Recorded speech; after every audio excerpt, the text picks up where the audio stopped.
ნიდერლანდების ინსტიტუტის მრავალპარტიული დემოკრატიისთვის სამხრეთ კავკასიის წარმომადგენლობისა და ეროვნული უმცირესობების საკითხებში ეუთოს უმაღლესი კომისიის ოფისის წარმომადგენლებმა მარნეულში ეროვნული უმცირესობების ჩართულობის გაძლიერება საქართველოს პოლიტიკურ ცხოვრებაში პროექტის ფარგლებში სამუშაო ხასიათის შეხვედრა გამართეს. პროექტის მიზანია შეხვედრის ფარგლებში დაგეგმილი აქტივობების გაცნობა ადგილობრივი მოსახლეობისთვის პოლიტიკაში ეროვნული უმცირესობების მონაწილეობის გასაუმჯობესებლად. შეხვედრას ესწრებოდნენ საქართველოს პარლამენტის პოლიტიკური პარტიების, ცენტრალური საარჩევნო კომისიის, არასამთავრობო ორგანიზაციების, მედიისა და საკრებულოს წარმომადგენლები.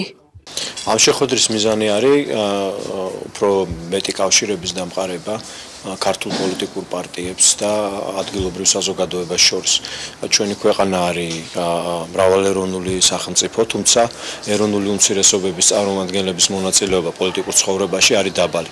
ამიტომ ნიდერლანდების ინსტიტუტი მრავალპარტიული ორგანიზაციისთვის ახორციელებს დიდ პროექტს ეუთოსთან ერთად, რათა ხელი შეუწყოს იმას, რომ უფრო აქტიურად და უფრო სრულფასოვნად იყვნენ ჩართულები აზერბაიჯანელი თანამოქალაქეები ჩვენი საქართველოს პოლიტიკურ ცხოვრებაში. ისე როგორც სხვა ეროვნული უმცირესობების წარმომადგენლები, მაგრამ ამ შემთხვევაში აქ სწორედ ამიტომ ვარ ჩავსული. პოლიტიკაზე ვიმსჯელებთ იმაზე, როგორ მუშაობენ პოლიტიკური პარტიები და ასევე იმაზე, რა საჭიროებები და რა პრობლემები აქვს ადგილობრივ მოსახლეობას.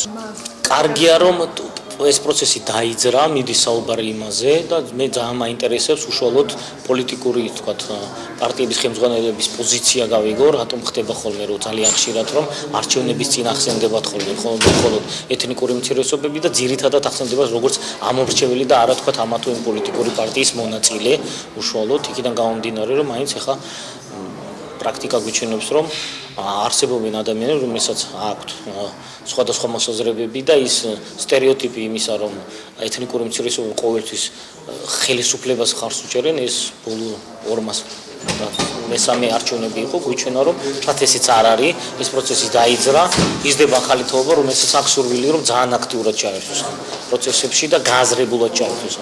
მე პირველში ვიტყოდი, რომ მართლაც მაჩვენებელი პარტიის დემოკრატიულობის ხარისხისა ეს არის პირველ რიგში ეროვნული უმცირესობების მონაწილეობის პროცენტული მაჩვენებელი და ამ მხრივ გაერთიანებული დემოკრატიული მოძრაობა ვფიქრობ, რომ ერთ-ერთი მოწინავეა, თუმცა ჩვენ მიერ ასე ვთქვათ მონაწილეობის ხარისხი მოითხოვს გაზრდას და ჩვენ ამით არ უკმაყოფილდებით. ასევე მინდა გითხრათ, რომ ქალთა ჩართულობის უზრუნველყოფით ჩვენ ვართ ლიდერი პარტია და ამავე დროს რაც ყველაზე მთავარია გახლავთ ის, რომ ჩვენი პლატფორმა, პოლიტიკური პლატფორმა, რომელიც წინა საარჩევნოდ ბევრად უფრო ადრე დაიბეჭდა არა მხოლოდ ქართულ ენაზე, არამედ სომხურ და აზერბაიჯანულ ენებზე, რაც ვფიქრობ, რომ მნიშვნელოვანი პროგრესი და წინ გადადგმული ნაბიჯია, თუმცა ჩვენ ამით თავს არ ვიცნობთ.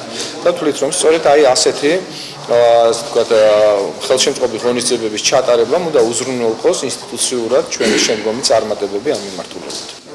პირველ რიგში ძალიან მიხარია, რომ საშუალება გვეძლება მარნეულში ჩამოვიდეთ და შევხვდეთ როგორც ადგილობრივი საკრებულოს, ასევე არასამთავრობო სექტორის წარმომადგენლებს და აქ მცხოვრებლებს. ჩვენთვის ძალიან მნიშვნელოვანი არის გავიგოთ ის პრობლემები, რასაც წააწყდებიან აზერბაიჯანული უმცირესობის წარმომადგენლები, იმისთვის, რომ ისინი უფრო აქტიურად იყვნენ წარმოდგენილნი საქართველოს პარლამენტში თუ ადგილობრივ ხელისუფლებაში. მე არ ვფიქრობ, რომ მხოლოდ სამუშაო ჯგუფებით პრობლემის გადაჭრა შესაძლებელი არის. აქ საუბარი არის იმაზე, რომ ზოგადად ქართული პოლიტიკური ფონი არის ძალიან დაძაბული, არის ძალადობა, ბუნებრივია ამ სიტუაციაში ძალიან ძნელი ადამიანს სურვილი გაუჩნდეს, რომ მიიღოს მონაწილეობა პოლიტიკურ ცხოვრებაში, მაგრამ მათაც, ვისაც ამის სურვილი აქვთ, არ აქვთ საკმარისი შესაძლებლობები. აქ საუბარი არის როგორც ეკონომიკურ და სოციალურ პრობლემებზე, ასევე მნიშვნელოვანი არის ენობრივი ბარიერის გადაჭრაც.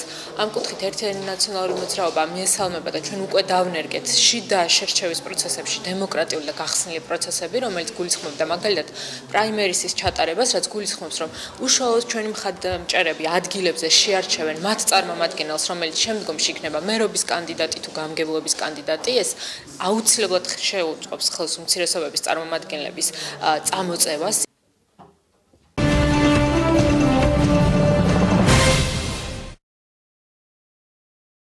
მარნეულის მუნიციპალიტეტში საჯარო მოხელეების საატესტაციო გამოცდებისთვის ემზადებიან. როგორც ნინო დეკანოიძე აღნიშნავს, ტესტირება 13-14 დეკემბერს ჩატარდება და მასში მონაწილეობის მიღების საშუალება ნებისმიერ მსურველს შეეძლება, რომელიც დააკმაყოფილებს დამატებით საკვალიფიკაციო მოთხოვნებს. HR-ის საიტზე დაიდება ყველა ვაკანსია, რომელიც ვაკანტურია ამ ეტაპზე თვითმმართველობაში და როგორც გითხარით, განაცხადების შესაბამისად მოხდება გადარჩევა კონკურსანტების, ვინც აკმაყოფილებს ამ მოთხოვნებს, მათი შესახებ ინფორმაცია გადაიგზავნება საგამოცდო ეროვნულ ცენტრში და ამის შემდგომ უკვე ტესტი დაიდება 13-14-ში და კონკურსის შედეგების შესაბამისად მათ ექნებათ გადალახული პირველი ტური. ვინც დააკმაყოფილებს იმ ტესტს, რომელიც დაიდება, როგორც გითხარით, საგამოცდო ცენტრის მიერ. მეორე ეტაპი იქნება უკვე გასაუბრება, რომელიც კომისიასთან მოუწევს კონკურსანტს. ეს იქნება ადგილობრივი თვითმმართველობის მიერ დაკომპლექტებული კომისია. კომისიის თავმჯდომარე საკრებულოს მიერ უკვე არჩეულია და ეს გახლავთ გამგებლის მოადგილე ბატონი თემურ ბერიძე. შემდგომი ეტაპი იქნება, როგორც გითხარით, გასაუბრება და გასაუბრების შემდეგ უკვე ჩვეულებრივ ვაკანტურ თანამდებობებს დაიკავებენ ეს პირები. უახლოეს ბოლო საკრებულოს სხდომაზე დაამტკიცა დამატებითი საკვალიფიკაციო მოთხოვნები, თუ რას უნდა აკმაყოფილებდეს ესა თუ ის განაცხადის შემომტანი პირი, რა მოთხოვნას უნდა აკმაყოფილებდეს, რომ დაეუფლოს ამა თუ იმ ვაკანტურ თანამდებობას.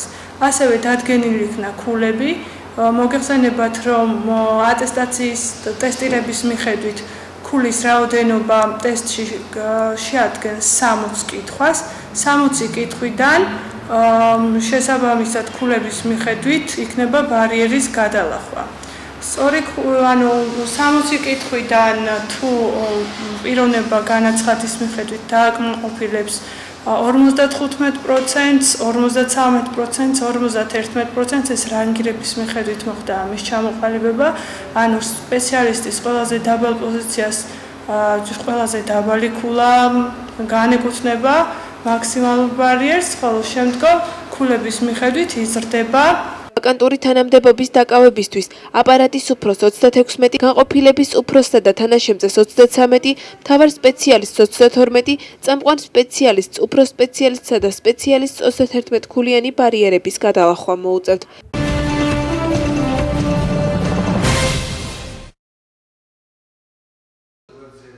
მარნეულის მუნიციპალიტეტის ახალგაზრდულ ცენტრში 21 ნოემბერს ჭადრაკის ისტორიაში პირველად ქვემო ქართლის თასის გათამაშება გაიმართა.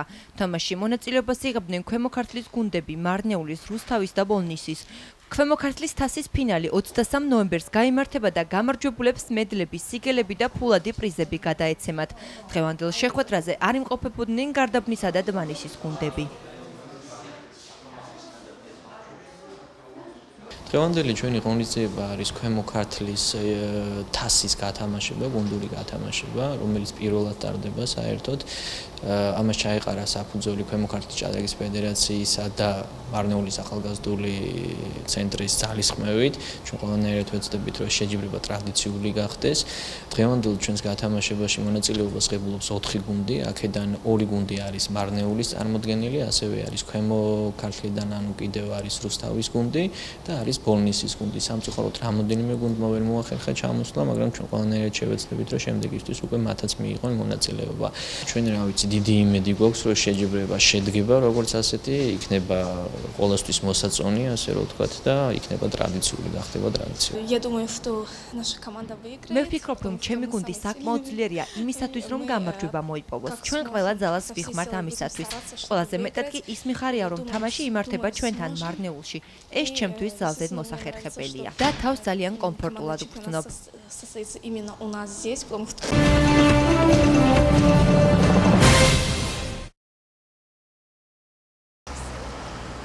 ალაშულ თემაზე ჩვენ მარნეულის მუნიციპალიტეტის მოსახლეობას გავესაუბრეთ. პენსიონერები მიიჩნევენ, რომ პენსიის 10 ლარით გაზრდა არსებულ სოციალურ-ეკონომიურ ფონზე მათ მდგომარეობას არ შეცვლის.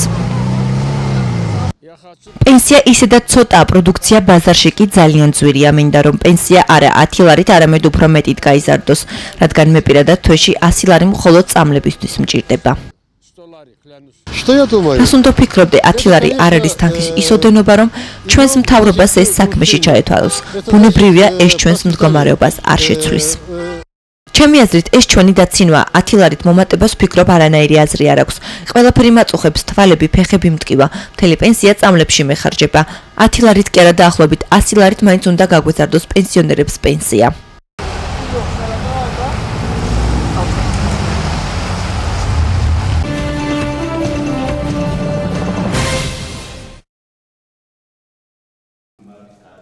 2015 წლიდან მასწავლებელთა ხელფასი 50-დან 200 ლარის ფარგლებში გაიზრდება. ახალი სასწავლო წლიდან მასწავლებელთა საბაზისო ხელფასი 50 ლარით, მაღალი კატეგორიის პედაგოგთა ხელფასი კი დაახლოებით 200 ლარით გაიზრდება.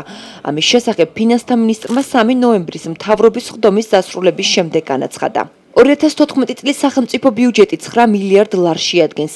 როგორც მთავრობის ხდომაზე გახდა ცნობილი 2015 წელს ბიუჯეტი 170 მილიონი ლარით იზრდება. აღნიშნულთან დაკავშირებით ჩვენ მარნეულის ნომერ მე-5 საჯარო სკოლის პედაგოგებს გავესაუბრეთ. ისინი კმაყოფილნი არიან მთავრობის ახალი ინიციატივით. მასწავლებელთა ხელფასები 1 სექტემბრიდან, ანუ ახალი სასწავლო წლიდან გაიზრდება, საბაზისო ხელფასი გაიზრდება 50 ლარით და ასევე მაღალი კატეგორიის მასწავლებლების ხელფასი გაიზრდება დაახლოებით 200 ლარით. მასწავლებლის პროფესია ეს ისეთი პროფესია, რომელსაც მუდმივად სჭირდება განვითარება და ყველა მასწავლებელი შინაგანათაც უნდა გრძნობდეს თავს ვალდებულად, რომ მუდმივად შეუწყოს ხელი თვით განვითარებას. თავისთავად სასურველი არის და მისასალმებელი არის ის, რომ სახელმწიფო ზრუნავს ამ მხრივ წაახალისოს პედაგოგები და мотиваცია გაუზარდოს. სერტიფიცირებული პედაგოგი გახლა ვართ და სასიამოვნოა ჩემთვის, რომ რაღაც მაინც სტიმული არის და მომავალში კიდევ ვეცდები, რომ ჩემი კარიერა უფრო სერიოზული გავხადო. მსმენია რომ ვიცი რომ 2015 წლის სექტემბრიდან პედაგოგებს ემატებათ ხელფასი, მე როგორც არასერტიფიცირებულს მომემატება 50 ლარი, სერტიფიცირებულ პედაგოგებს უფრო მეტი და იმისათვის რომ მე შრომითი ანაზღაურება ავიღო უფრო მეტი, ამისათვის ჩავერთები სქემაში და ყველაფერს გავაკეთებ იმისათვის რომ მაღალანაზღაურებადი მასწავლებელი ვიყო. ეს გადაწყვეტილებაც რა თქმა უნდა ყველა პედაგოგისათვის ჩემთვისაც მისაღებია.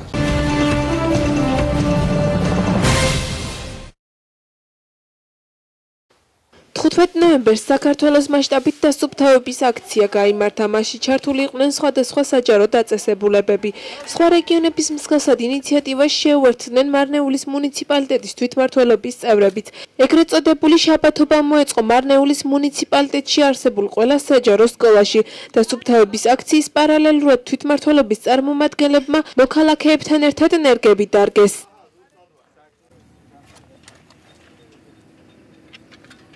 ძალიან მნიშვნელოვანია ნამდვილად გვაკლია როგორც ხედავთ გამწვანება და დიდი მადლობა ვინც აი ამ იდეის ინიციატორია და რა თქმა უნდა ყოველწლიურად თუ განხორციელდება ჩვენ საოცრად აქტიურად ჩავერთვებით ამ პროცესში. რა თქმა უნდა აი დღეს როგორც იცით პრეზიდენტის ინიციატივით გამოცხადებული იყო შაბათობა დასუფთავების დღე და ჩვენც აქტიურად ჩავერთვეთ.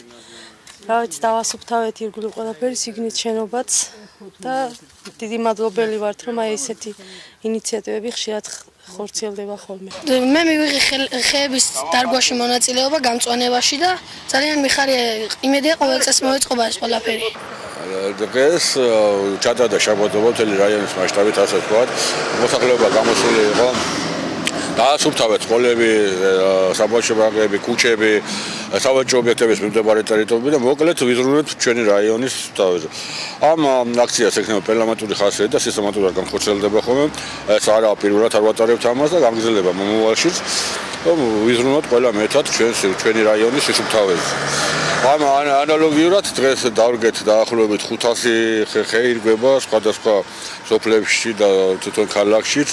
აგერ კულტურის სახლის მიმდებარე ტერიტორიაზე დაერგა წიწვოვანი ხეები, იქ სადაც აკლდა და ასეც ანალოგიურად უკვე მიმდინარე თვეში დაახლოებით რაიონის მასშტაბით დარგულია უკვე 4000-მდე ხის ნერგი. ესაც აუცილებელია რომ ხელისუფლების მიდგომა და გადაწყვეტილებას რომ უნდა ვიზრუნოთ ყველა ჩვენს გამწვანებაზე აუცილებლად წლების განმავლობაში უმიზეზოდ ჭერით ამდენი ხე და ამდენი ტყე გავანადგურეთ და აუცილებლად ჭირდება ჩვენს ბუნებას აღდგენა და განახლება და ამ აქციებს ანალოგიურად პარლამენტურად განახორციელებთ.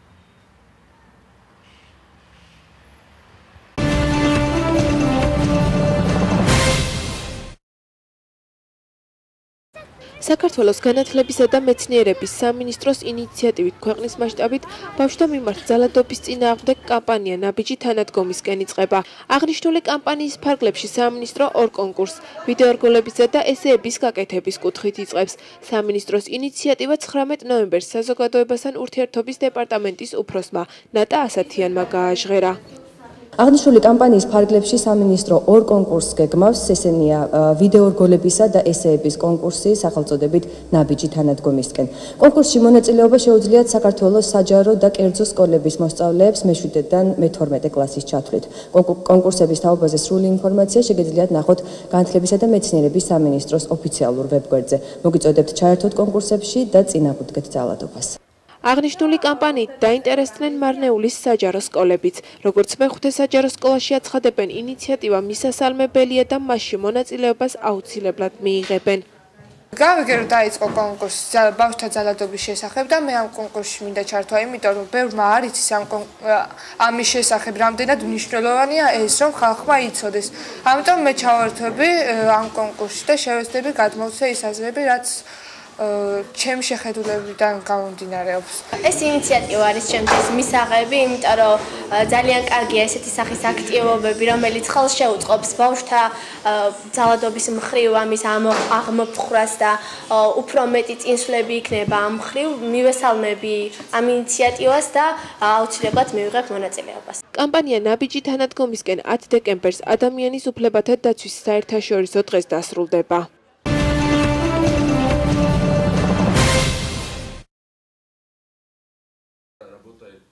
თვითმმართველობის დროა ფარგლებში არასამთავრობო ორგანიზაცია სიდა ქვემო ქართლის მოსახლეობასთან შეხვედრებს მართავს. მარნეულის მუნიციპალიტეტში 19 ნოემბერს ადგილობრივი თვითმმართველობის წარმომადგენლებთან შეხვედრა გაიმართა. შეხვედრაზე განიხილეს ადგილობრივი თვითმმართველობის განხორციელებაში მოქალაქე და მონაწილეობის დამატებითი მექანიზმების შექმნის საკითხი, რომლის ერთ-ერთი მთავარი მიზანი მოქალაქეთა ჩართულობის გაზრდაა. კერძოდ შეხვედრაზე განიხილეს მოსახლეობის ჩართულობის დამატებითი ფორმების შექმნის საჭიროება საზოგადოებრივი თვითმმართველობის ორგანოების უფლებამოსილება, ადგილობრივი თვითმმართველობის ორგანოების ვალდებულება, საზოგადოებრივი თვითმმართველობის ტერიტორიული არეალის განსაზღვრა, მათი სტატუსის შექმნის წესი და სტრუქტურა. პროექტის მიზანია მოქალაქეების, არასამთავრობო ორგანიზაციების, ადგილობრივი ხელისუფლების წარმომადგენლების მაქსიმალური ჩართულობის, ადამიანებთან კონსულტაციების გზით გადაიხედოს მონაწილეობის დღეს არსებული მექანიზმები და მომზადდეს მოქალაქეთა მონაწილეობის დამატებითი ფორმების შექმნის შესახებ ახალი კანონპროექტი, რომელიც დეკემბერში განსახილველად წარედგინება საქართველოს ხელისუფლებას. დღევანდელ შეხვედრას ესწრებოდნენ მარნეულის მუნიციპალიტეტის ადგილობრივი თვითმმართველობის წარმომადგენლები. 2015 წლის 1 იანვრისთვის პარლამენტში უნდა შევიდეს კანონპროექტი მოსახლეობის ჩართულობის ფორმების შესახებ თვითმმართველობის საქმიანობაში. აღნიშნული კანონპროექტი მზად არის და ახლა ამ ეტაპზე ხდება მისი ასე ვთქვათ დატესტვა მოსახლეობასთან და მოსახლეობის სხვადასხვა წარმომადგენლებთან.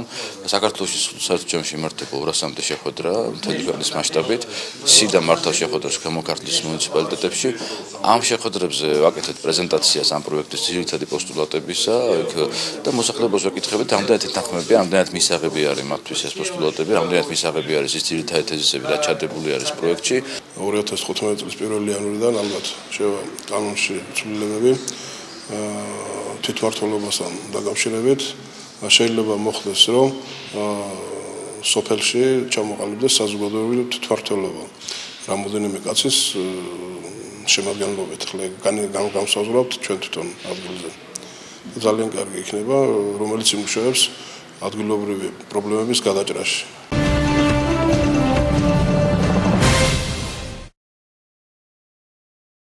26-27 ნოემბერს მარნეულის მუნიციპალიტეტის კულტურის ცენტრი ლეონტაძისა და მურმან ჯინორიას ღონისძიებებს მასპინძლობს.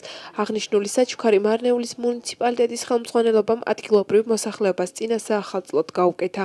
კულტურის ცენტრის დირექტორის განცხადებით, დაგეგმილი ღონისძიებების გარდა საახალწლოდ გრანდიოზული კონცერტი მოეწყობა. მანვე ადგილობრივ მოსახლეობას კულტურულ ღონისძიებებზე დასწრებისკენ მოუწოდა. 26 ნოემბერს გეგმება დამსახურებული საქართველოს დამსახურებული არტისტის ლეონტაძის იუბილეისადმი 80 წლის იუბილეისთან დაკავშირებული ღონისძიება. მისი საკონცერტო თეატრალური ღონისძიება, რომელიც გაიმართება 26-ში 5 საათზე.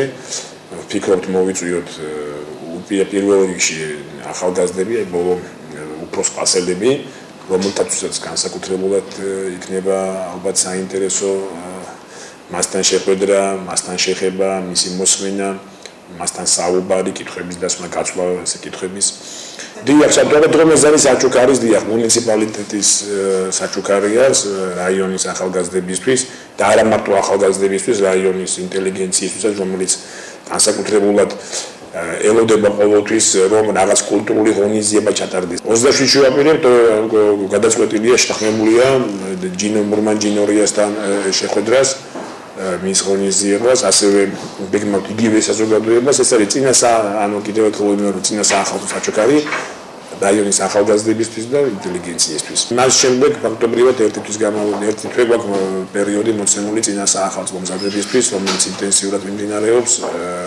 კულტურის ცენტრი მაქსიმალურად ყველა თანამშრომელი ჩართული ამზადებაში თანადგომას, უდიდეს თანადგომას და დაფინანსებას და გვეჭირდგომას მუნიციპალიტეტი გვიდგას. კონკრეტულად გამგებელი ადონი მერაბ თამჩიშვილი, რომელიც განსაკუთრებული ინიციატივით გამოირჩევა ამ თანადგომით წინა საახალწლო ღონისძიებასთან დაკავშირებით და ალბათ საინტერესო გვინდა განსაკუთრებულად გავაკეთოთ ეს ღონისძიება საახალწლო, ვიდრე განსაკუთრებული გამორჩეული, იმიტომ რომ არ შეიძლება ყოველწელს ერთიგივე ტრაფარეტულად იყოს. ნახოთ ალბათ სურპრიზს უმზადებთ მარნეულის საზოგადოებას ჩვენი ამ მოფიქრებული ღონისძიები და მე ვფიქრობ რომ ესეთი ლამაზი ღონისძიება გამოგვივა წინა საახალწლო და ესე ბედნიერად შევხვდებით მომავალ დამდეგ ახალ წელს. დიახ, რა თქმა უნდა, კულტურის ცენტრის ახალგაზრდობა აუცილებლად, მაგრამ ეს არის ესეთი ძირითადად ალბათ არ იქნება ძირითადი მათი გამოსვლა, ძირითადად ფაქტობრივად ყველა ძალიან ბევრი სტუმრები ვიყოლება მოწვეული. სახეები, რა თქმა უნდა, დიახ, და ბოლოს ესე საღამოსკენ უმზადებთ გასცი რაღაც შოუ კონცერტს მარნეულის ახალგაზრდობას.